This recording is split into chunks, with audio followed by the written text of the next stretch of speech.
This episode is sponsored by Law Tiger San Diego. If you or a loved one is injured in a motorcycle accident, call 1-800-LAW-TIGERS for a free case evaluation.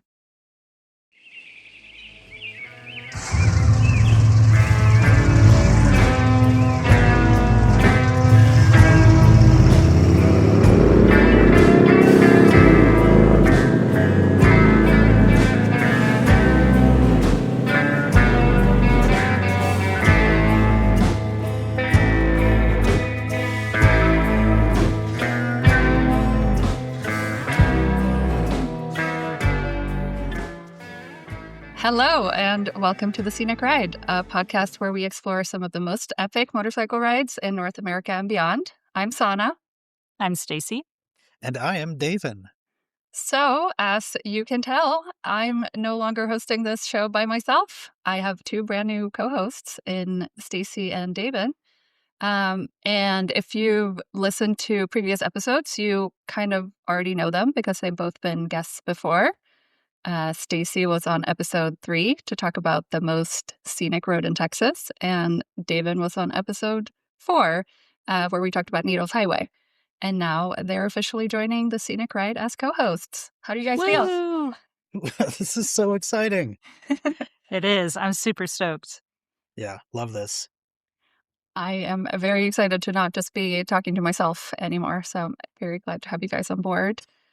We're kind of doing a fresh start here today and changing up the format a little bit. We'll still focus on one scenic road or region in each episode, but we might not always have a guest, and we'll kind of take turns, I guess, presenting the roads. Does that sound good? Sounds great. I like it. Okay, and the reason the three of us are going to be doing this, I think, is because we're all solo motorcyclists who ride a lot. We live in different parts of the country, but our paths do tend to cross occasionally. And there are a bunch of roads we've all ridden, and then there are some roads that we'll talk about that maybe only one or two of us have ridden. But the goal is still to give people a bunch of road trip inspiration and get people excited to go out and just ride their motorcycles. I know, Davin, you usually say that we ride so you don't have to. Yeah, exactly. That's the point. So, but I like when other people ride too. So I want to try to get people stoked to get out there and get their knees in the breeze. You know what I'm saying, brothers? Hell yeah, brother. Hell yeah, brother. I think another thing that y'all will enjoy about all of us being hosts is that we all travel so differently. Even as solo motorcyclists, there's things that I know Sanna really loves whenever she goes on trips that she loves to focus on, and it tells her story one way. And there's things I personally really like, and then Davin also has his too. So lots of insight, lots of good storytelling, maybe even, a little bit of comedy in here. So yeah, we try. No pressure. I think the one thing that really unites us all is our love for ice cream. 100%. So there'll be a lot of ice cream content, I'm sure, on this podcast going forward. Yeah. Those cheesecake flavors hate to see me coming, let me tell y'all. It's a tell you what, brother. So I guess starting on the next episode, we will get right into like the format we're going to be doing going forward. We'll deliver deep dives into some of our favorite roads, maybe some of our least favorite roads occasionally as well.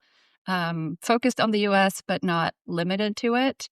But today, I think we should just kind of start off easy and take this episode to introduce ourselves a little bit so you guys can get to know us and talk about some of the upcoming trips that we have planned for the year. How does that sound? Ooh, I love that.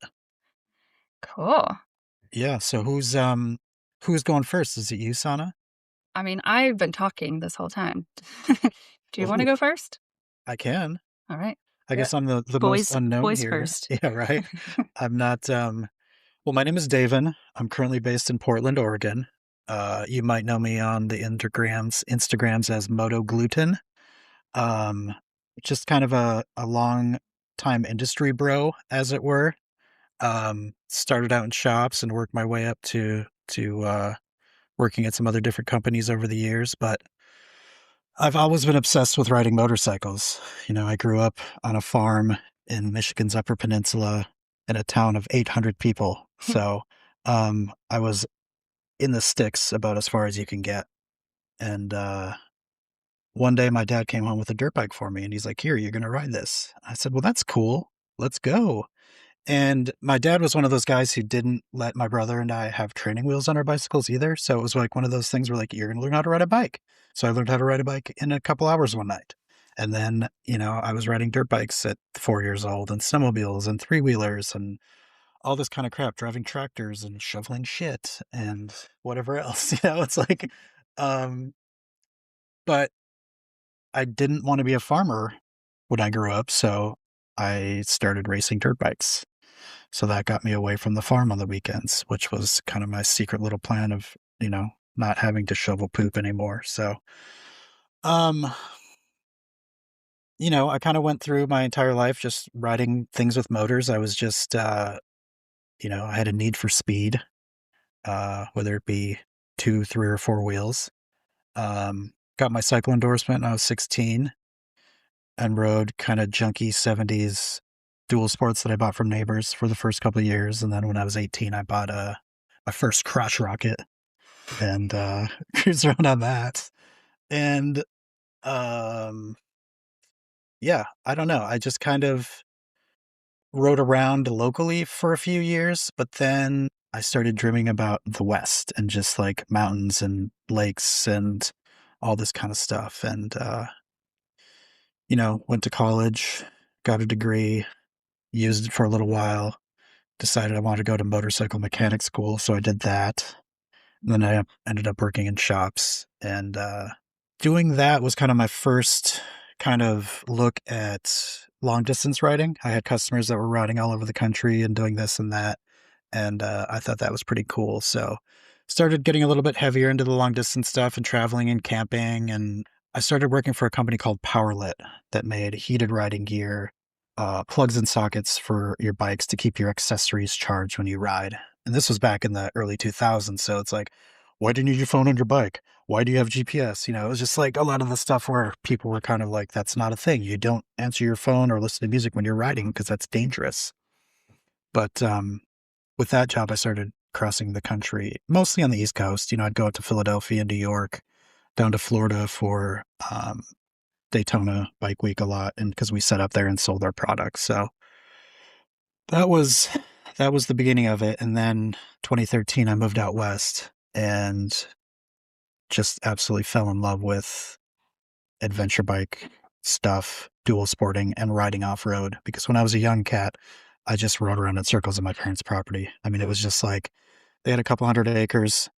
I remember I had a Yamaha Phaser snowmobile that it was a 1987 and the speedo cable broke in like 1993 and it had 13,000 miles on it from going around in circles on 40 acres, So it was like, I've always been that guy that just rides around nonstop.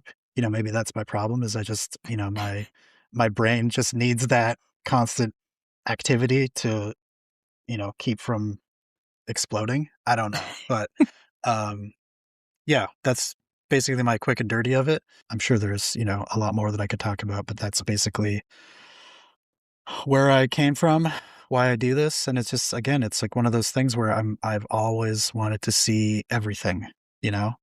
I've never been to that spot. Let's go and check it out. Anytime anyone ever says, "Have you been there?" I want to say, "Yes, I've been there." And holy crap, was it beautiful, wasn't it? Or, "Yes, I've been there and that place sucks. I can't believe you go there every year for your vacation." So, I think you're doing a pretty good job of that because every time I post about a beautiful place I've been to or like a new road I've ridden, you will immediately send me a photo of yourself on that road or in that place. So, yeah. yeah. And if I haven't been there, then I look at your highlights on your Instagram page or I go and check out one of Stacy's videos. It's like, oh, I've never ridden in Arkansas. Let's go check this out. And I did that a couple years ago after her big Arkansas trip. And then you did it this past year. And it's like, just kind of vibing off of each other's stuff is so much fun. And it's like Stacy mentioned, I love how we're all the same person, but we're all completely different. Like Sanna would rather be eaten alive by a lion than camp. Um, I would I kind of do whatever. I'll camp if I have to, but I don't love it. And then Stacy will camp for the rest of her life if she could, I think, and then like make delicious meals every night. So 100%. it's like, I don't know if I would rather be eaten alive by a lion, but pretty close. Yeah, yeah. right. So I think we're gonna have a good time here, ladies. Yes, absolutely. Stacy, you want to go next? Sure, why not? My name is Stacy. Y'all might know me as Ride to Food on the social medias, particularly on YouTube. As Davin was mentioning, I do make YouTube videos about motorcycle travel, and that kind of relays over to Instagram, my blog, TikToks, all the things. Background in motorcycling, I've been riding since 2011. I always wanted to ride motorcycles growing up. I'm a millennial.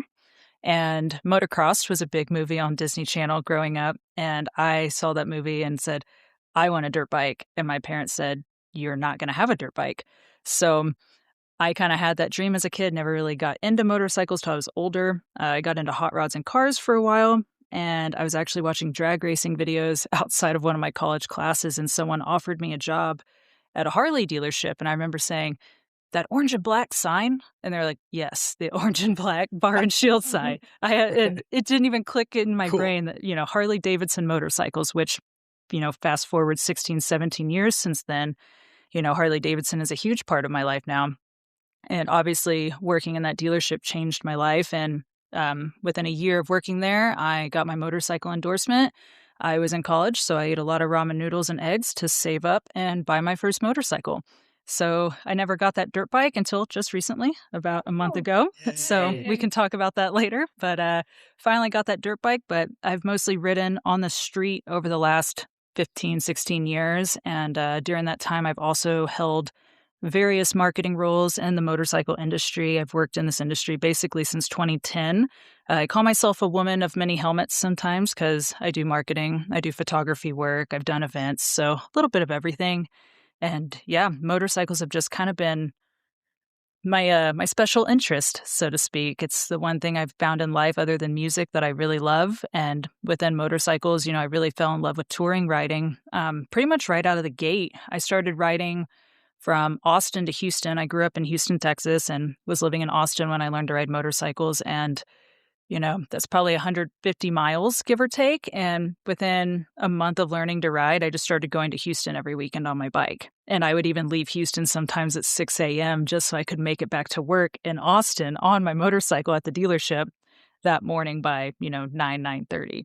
So yeah, I was always riding every weekend. I was doing the weekend warrior thing, but I always rode with all the hog members. So, we went and rode 200 miles for lunch. So I've been doing the whole ride to food thing since day one, basically. So yeah, touring riding's kind of the thing I've always loved to focus on. And now I really love being able to share that information with other people. And so it's cool to be able to be a part of this podcast and talk about all of that stuff too. Yes. I, like Davin said, we all kind of share inspiration with each other. And when I go to ride a new place that I haven't been to yet, I always check to see if Stacy has done a video on YouTube on it. And if she has, it's always so helpful to know exactly what to miss and where to go and where to eat and all that stuff. Love it. I'm glad I can help both of you. Yeah. Thank you for your service. Yes. Okay, well, I guess that leaves me then. Yeah, what's your story? I guess I haven't really talked too much about it on this podcast. So even if you have listened to the first 9 episodes, you might know me a little bit, but maybe not that much. So you may or may not know that I grew up in Sweden.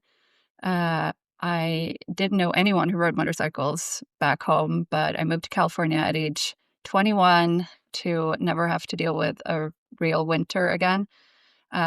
Immediately pretty much bought a cheap little old bike off a tow yard for $300 and started riding it around. I love being in California because I can ride a motorcycle 365 days a year here. But I'm currently itching for road trip season to start because road trips, like long haul touring, that's really where my heart is. I'm the only one in this group that doesn't work or hasn't worked directly in the motorcycle industry, I think. I've been in a lot of adjacent roles. So I've worked in believe it or not, the camping industry for a long time. What? um, yes, I know. I was the editor-in-chief of Road Trippers, which is a road trip planning app, and I have co-authored a guidebook on Route 66. So for many years, like even professionally, I've just been kind of living and breathing road trips. Um, I've always been super fascinated by American road trip culture, and it's one of the things that drew me to California in the first place. I'm a sucker for quirky roadside attractions and like kind of retro Americana. And then there's one thing you do know about me, it's probably that I am on a mission to visit all 63 national parks in the US by motorcycle to the greatest extent possible. And I'm trying to finish this project this year. This has been something that I've been working on and off, like more or less for probably about a decade now.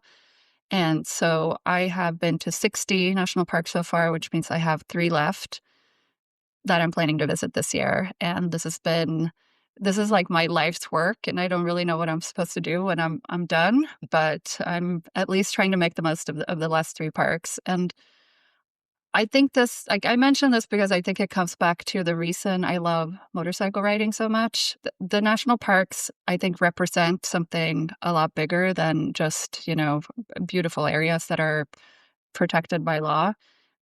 Without getting political here, I think there's a lot of garbage happening in the world right now. And visiting national parks for me has been a way to just kind of unplug from reality and go escape somewhere, and also like truly fall in love with this country over the course of many years. So that's why I'm like just dedicating so much of my time, money, and life to this. Hmm. Just when you mentioned, the parks representing something more than what they are, more than the sum of their parts, it's like it gave me chills because just simply, like disconnecting. When I go on vacation, I go on vacation. Like I don't check my emails every 3 hours. I don't do any work if like I try not to do any work. And I know I do a lot of like work vacations too, but man, when you're out there for a couple weeks and just completely disconnected, you don't know what day it is, you're just floating through the country, and this country is so big and so beautiful. Like there's so much stuff out there to look at, and it's like I'm probably the worst here at stopping to look at things because like I see something like, oh, I should stop and take a photo, but I want to go and see what's next because what if there's a better tree around the next corner that I can take a picture of? So just being that guy and just completely like falling into that space of just not having anything to do except for ride your motorcycle is such an awesome feeling that I want everyone to be able to experience. Because, like I said, growing up, my parents didn't go anywhere. Like we'd go to Green Bay, which was 3.5 hours away, to go shopping or whatever. Like I never went to Disneyland. I never went to Wisconsin Dells. I was pissed when my parents got a lake house because I wanted a pool, you know, until I actually went to the lake house a year and a half later and realized that stand-up jet skis were a thing. And then I ended up being addicted to those for a few summers. So, Well, I think you're almost done with all your national parks, and I didn't mention this earlier, but I am a fiend for collecting scenic byways like they're Pokemon. So the All-American roads, I think we're going to have to hit a couple of those. Maybe all 3 of us would be wonderful because I know that there's some that all of us have yet to hit. So I think that should be your next project, is trying to ride as many of those as possible. I love that. Yeah, I don't know anyone who's as kind of dialed into the National Scenic Byway system as you are, Stacy, and I'm trying to catch up to you there. I think there's only something like 39 All-American roads or something like that in the country, which seems like it should be doable. Like we should be able to ride 39 roads. Like that's absolutely a great goal to do next. Speaking of what to do next, let's chat about some of the upcoming trips we have planned for this year. Definitely. So I think mine's the easiest. So I'll go first here. My schedule. So this is earlier in this video, or not this video. We are not on YouTube. We are on podcast. What are we technically on? We're Yeah, on iTunes. podcast. We're on podcast, not YouTube. Sorry, y'all. So My schedule's a little different this year because, like I mentioned earlier, I just bought a dirt bike, and it's something that I've wanted since I was a little kid. I bought a Husqvarna FE350, and so I'm trying to figure out how to not spend all of my time, pounding pavement across the country because I didn't buy that bike to do that. I also just got a notification on my phone right before we started chatting that my Go Fast camper shipped. So I have a Tacoma. I'm going to be doing truck stuff, camping with my truck, putting the Husky on the back of the truck, and trying to go see some things, some sights and, roads less traveled, so to speak. I would love to say that I'm going to shred the gnar on the Husky sooner rather than later, but I'm also totally okay riding it on, some gravel surfaces that aren't too intense.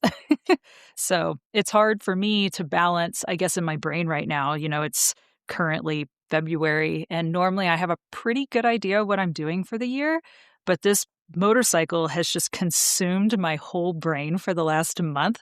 And so I'm currently like, oh, how do I have time to go ride the Husky and do this and do that? And then still have time to go ride, one of my Harleys and, ride 500 miles in one direction and spend a few days there checking it out. So I've been a little overwhelmed with that process, but Sanna, I'll get to see you in about 2.5 months, I think, at Babes in Borrego. Mm-hmm. So I will get to do that. I'm going to be doing some Southern California cruising down there.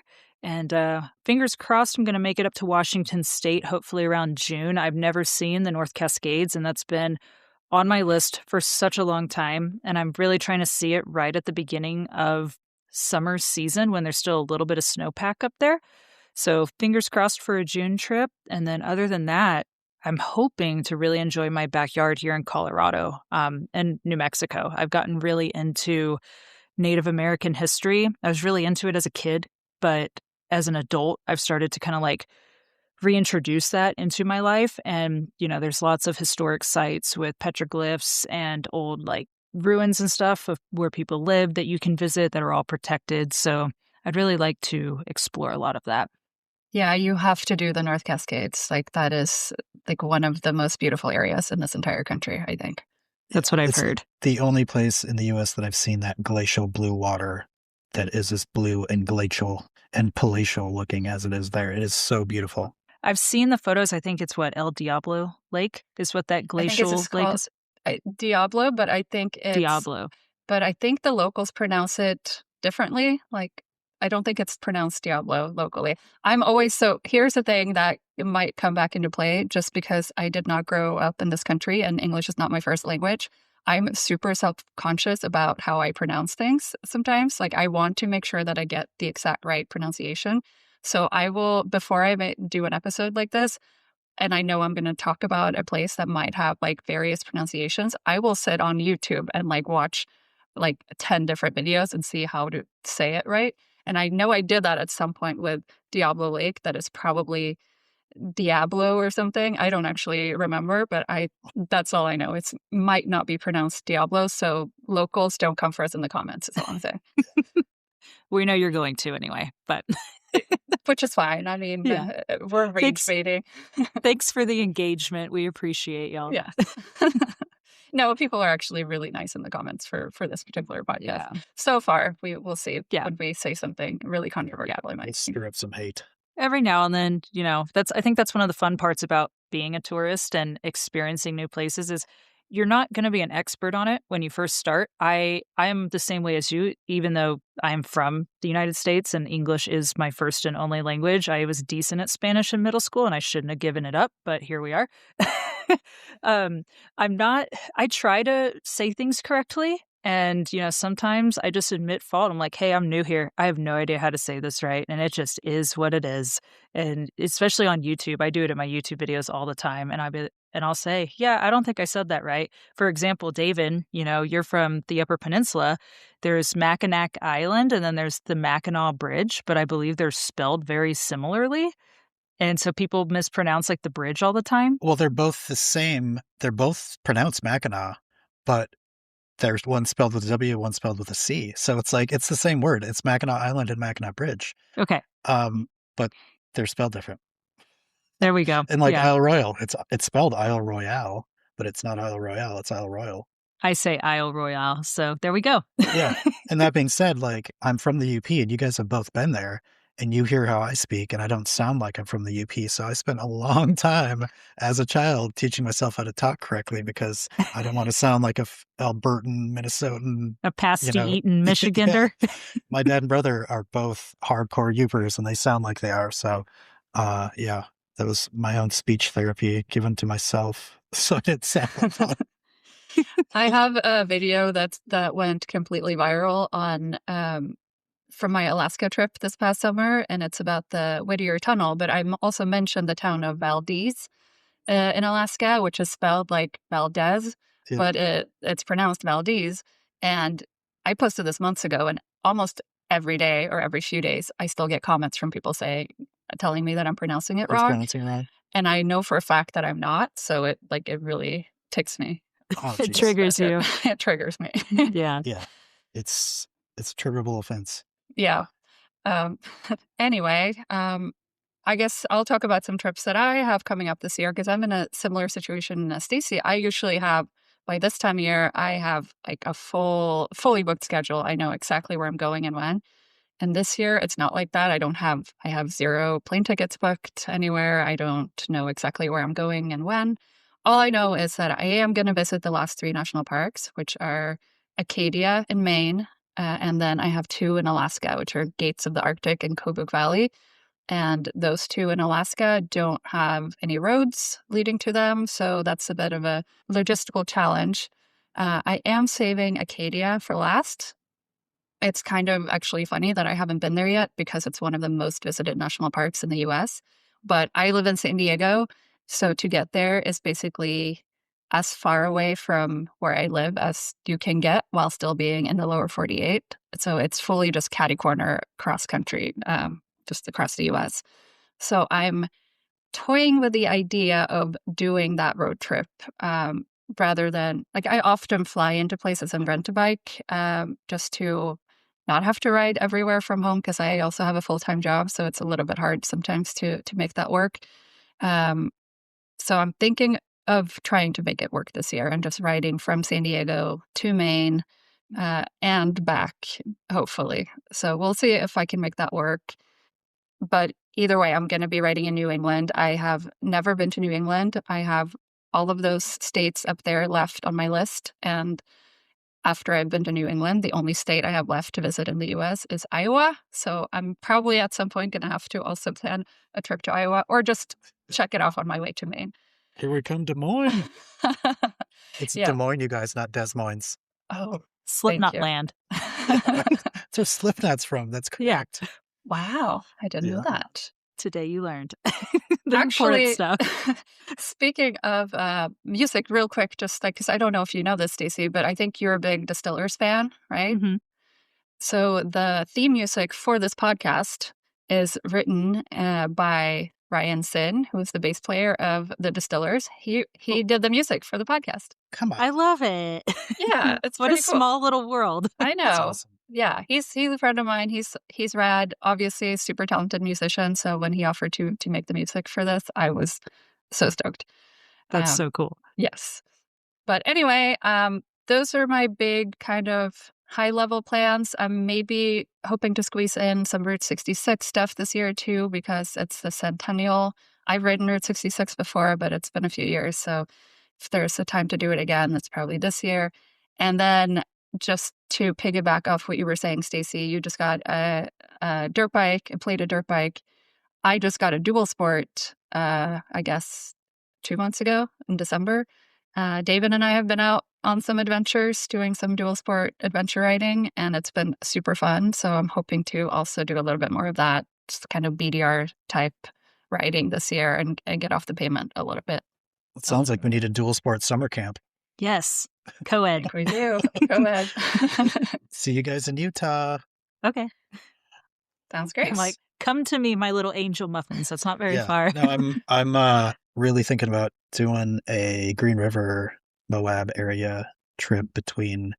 I've got to go back down to SoCal the first weekend of March to set up the Bill 100 track, basically figure out the layout for it, and then the actual Bill 100 race is a month later. So I want to cruise over to Utah, Colorado, and do some ripping in between. So I always want to go to Utah, so yeah, let me know. I'll be there. let's do it. So yeah, we'll have to plan that. Yeah. Um, okay, is it my turn? Yes, it is. Cool. Well, I am back up in Portland, as we know, and I've always wanted to do Portland to Portland. So I think I might actually make that happen this year. Maine was one of the states that I was missing too a couple years ago, and I flew into New York somewhere and rented a new road glide and cruised around and checked Maine off my list at that point. But I still want to do Portland to Portland. So it just feels like a good time to do it where I could start from here and go to there. And I don't know, I haven't really planned anything yet. I don't know when or if I'll probably just ride out there and leave my bike at my buddy's place in Mass and then fly back for a while and then maybe go back out there and try to do a Canadian Maritimes thing with him. And I also want to go back up to Alaska to do the Kenai Mm-hmm. Peninsula. Mm-hmm. It sounds like Kenai, looks like Kenai, but it's Kenai. I want to do that because I've been to Alaska a few times and never have I done that section down, the Seward Highway and whatever else is down there. Speaking of All American Roads, Seward Highway is an All Yep. American road, and it is a good one. Yeah. So I've done the whole state from top to bottom. I've got, we went to Whittier, Anchorage, all the way to the top to Prudhoe Bay. I've done Valdez. I've done the Best of Alaska loop. I just have not been down to the Kenai Peninsula, so I would like to scratch that off my list. And it's pretty easy to fly up there, so I'll probably do that. I haven't really put much more thought into it as far as what else I want to do. I want to do something every weekend, so just trying to figure out when to spend money to do these things is hard. So I've kind of started working on my plan for the year. I don't know. I keep joking with Sanna that when she does her trip to Portland or to Acadia, I'll meet her out there for ice cream at the same time because I'll be doing my Portland to Portland ride. So we'll see. For both riding cross country from the West Coast to Maine, I feel like we have to meet up for ice cream on the way. Yes, we can and we will. So Yeah, if y'all get within, well, who knows where I'll be. I could be over there for no reason at all at the yeah, same exactly. time y'all are. But if you get close to Colorado, I'll come meet y'all. Yeah. So if I'm here. That would be great. I think we should try and make this happen, actually. Yeah. Scenic Ride together. Yeah, we've got lots of year left, so we'll figure out some stuff because I want to come back to Colorado and like I rode from Detroit to Denver and that was one of my first big trips and I literally rode every road between Golden and Fort Collins on the Front Range and just like it is so beautiful up there and there's so much in that state. I mean, you go down towards Pueblo and over towards the west side. It's just nonstop fun having roads out there, both on and off road. And the BDR is pretty mellow and it's super fun. Did you say the Colorado BDR is mellow? Yes, Yeah. you did. I think it is. We're gonna giggle with anxiety at that, but it's fine. Yeah, no. I mean, the part from Steamboat North is like a dirt road. So that whole half is mellow. Between, Grand Junction side and the middle, The San Juans are a little spicy in a couple sections. Yeah. I've watched videos of like Ophir Pass and Cinnamon Pass, and that does not look in the slightest bit mellow. Yeah. Well, little bike. It's little bike friendly, not big bike. Yeah. Unless you have lots of talent like Davin. Right. Davin can ride anything. We did engineer in Cinnamon a couple years ago, and they were, I mean, aside from the 30,000-foot fall of death on one side, it's pretty mellow. And aside from all the big rocks. Yeah, I don't remember. Most of the time I just black out and do it. So then I was just shredding the gnar. I was too busy to worry about danger. I mean, we started this year, like the first 4 days of January, David and I and a bunch of friends, or a couple of friends, were out in Arizona to ride some. I came out there under the pretense that we were going to be doing, I quote, big bike friendly mellow trails. Oh. And we ended up on some of the gnarliest stuff I have ever ridden on any kind of motorcycle ever. So to be fair, yes, we did a little detour. I was running out of gas because I left camp with like a half tank and I was like, oh, we'll get there in 2.5 hours. It's fine. The gas station closes at 3. And then it was just like, kept getting closer to 3, and I'm like, dude, we're still 10 miles away from town, and we've been 20 miles away from town for 5 hours. So we had to take a little detour to the Black Diamond Jeep Trail, which was gnarly. I mean, that thing, like, yeah, I turned around the first time and I was like, I told Jenny, I'm like, I can't get up there. And she's like, what do you mean? I'm like, it's just like, it's a several 4-foot step ups in a row. And, and then I'm like looking at my watch and I'm looking at my phone and I'm like, oh God, I can't do another 13 miles because I won't make it to the gas station. So I just turned around and cleared everything first try. And I'm like, I told these guys on side by sides, I'm like, if you see my friends, tell them I went for gas and I'll be back. And I told every side by side I saw from there to town. And then I came back and sure enough, they're all still there.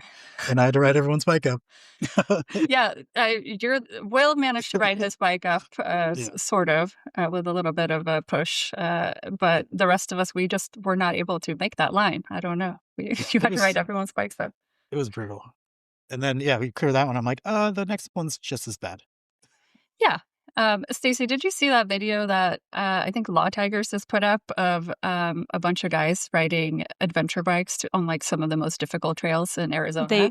They took the back road to Crown King. Yeah, And that's what we did. So we took. Y'all did that. Y'all were on the back road to Crown King. We took the back way. They were on the hard way.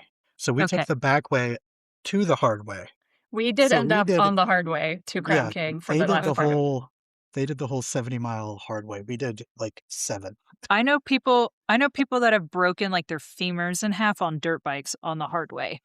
That is not an easy trail. When I found out that Law Tigers was taking a group up there, and I knew some of the guys in that group had never really ridden off-road and they were taking big bikes, I was like, I wish you all the best, because I was like, I'm not going to sit here and tell you what you're in for, because this is not my place. But when I heard that was the plan, I was like, this is going to be an insane episode. Like, it's going to be crazy. And then we took the main road home, which was 80 miles through the darkest darkness I've ever seen. And it was about 42 degrees. And both Zeros ran out of battery. And I had to tune up on Jenny with my little 450. And but we all made it home. We made it home. It's type 2 fun. Sanna was so pissed when we got there. It was so God. She like, drink water. Yeah. It was hilarious. She was so mad. I've never wished for, like, I stopped drinking a couple of years ago, and I really wished I was still a drinker, because I would have pounded like a bottle of something after that. Just a crispy cold beer will do you. Yeah. I did I took a ADV training course a couple of years ago, and one of the coaches talked about what the definition of adventure riding is. And he mentioned that, adventure riding's never fun in the moment. That's why it's an adventure. And it could be, pouring down rain, like you've been stuck in mud or deep sand, and you're not having fun. But later, you can talk to your friends like we're doing right now, and you can laugh about the situation and talk about how much of an adventure it really was. So that story reminds me of that scenario that he talked about. I think you do have to be a glutton for punishment to some degree to enjoy this kind of lifestyle, for sure. Yeah. Okay, I think that's probably, I feel like we've been yapping for a while now. So is there anything else we feel like we should cover today? I think we hit it all, next episode, we're going to give them a sneak peek into that. Yeah, sure. So starting next time, I'm going to say this to hold ourselves accountable. We're going to plan to put out a new episode every 2 weeks. And we're going to stick to that schedule, because if you've listened to this podcast before, you know that I am terrible at putting out regular episodes, but it's because I was doing it all by myself. And now I have a team. Now I have Davin and Stacy. So we're going to do this. We're going to make it happen. So for the next episode, or the next few episodes, I think we're going to be probably talking about some heavy hitters, some roads that you absolutely have to ride. You have to put them at the top of your list. I mean, you don't have to do anything we say, but we highly recommend it. Yeah. If you know what's good for you should really do that. And then in the meantime, I will say that we have some merch available. So if you enjoyed this and you want a hat or a t-shirt or whatever, we have some Scenic Ride branded merch. available on thescenicride.com.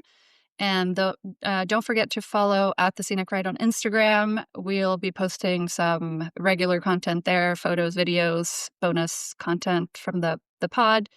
And I'd say that Instagram is also a great place to leave a comment telling us what you want to see in future episodes and anything else you want us to know. And also, don't forget to rate, review, and subscribe to the podcast on your platform of choice. It really helps us. It helps other people find the podcast, and share it with a friend too. Yeah, do it. Do it. It's not like we all love to rate and review things, but I love to know that things are rated and reviews because I want to go to some place that has good ratings and reviews. Exactly. So only leave a review and a rating if you loved it. Otherwise, we don't need you to. Yeah. Word.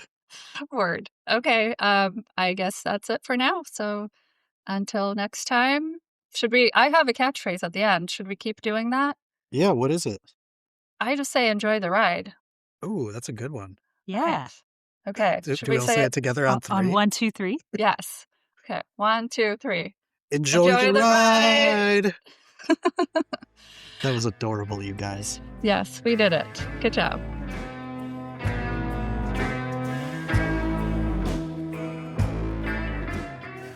The Scenic Ride is hosted by Stacy Wilt, Davin Ortonen, and me, Sanna Bowman. Our theme music is by Ryan Sin. If you like the show, please rate and review it and tell your friends to listen. For all the latest updates, follow at The Scenic Ride on Instagram or visit thescenicride.com.